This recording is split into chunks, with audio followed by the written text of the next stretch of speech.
You ask Tiger to solve. This deals with linear equations with one unknown. The final result is x equals -27. Let's solve it step by step. Group all constants on the right side of the equation.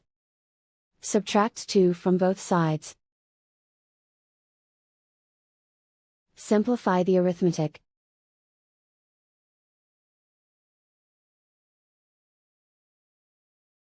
Isolate the x. Divide both sides by 2. Simplify the fraction. Find the greatest common factor of the numerator and denominator.